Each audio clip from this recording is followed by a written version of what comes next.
PR পদ্ধতিতে নির্বাচন হলে উচ্চকক্ষ চাই না, এই বক্তব্য যারা দেয় তারা জাতির সঙ্গে প্রতারণা করে।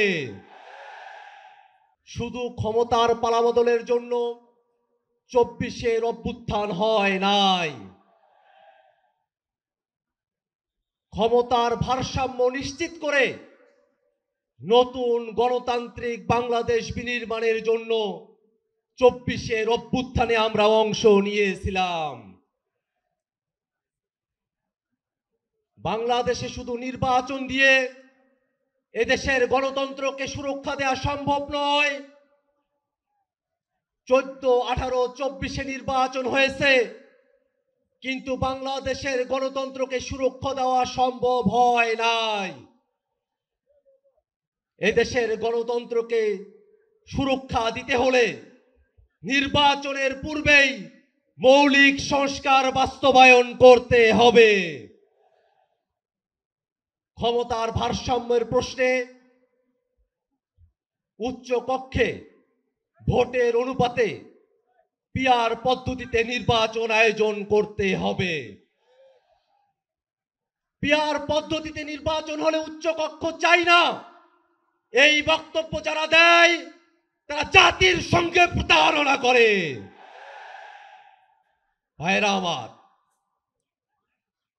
এই বাংলাদেশের মানুষেরা দীর্ঘ সময় ধরে জেল, জুলুম, রিমান্ড, গুম, খুন, ক্রসফায়ার, আয়নাঘর, গণহত্যা, মানবতা বিরোধী অপরাধের মধ্য দিয়ে আমাদেরকে জীবন অতিবাহিত করতে হয়েছে। এই বাংলাদেশের মুসলমানরা তারা সংখ্যায় বেশি হলেও অধিকার এবং মর্যাদার প্রশ্নে অপরায়ণ করে তাদেরকে সংখ্যা লঘুর থেকেও ছোট করে রাখা হয়েছে। ইসলাম পালনের ন্যূনতম অধিকার বাংলার মানুষকে তারা দিতে চায় নাই। আমরা স্পষ্ট করে বলি, এই বাংলাদেশে ধর্ম পালনের কারণে কোনো মানুষের প্রতি আর কোনো জুলুম আমরা হতে দেব না। এদেশের মুসলমান, হিন্দু, বৌদ্ধ, খ্রিস্টান সকল ধর্মের মানুষ সকলে শান্তিতে বসবাস করবে। জুলাই অভ্যুত্থানে এটাই আমাদের প্রত্যাশা।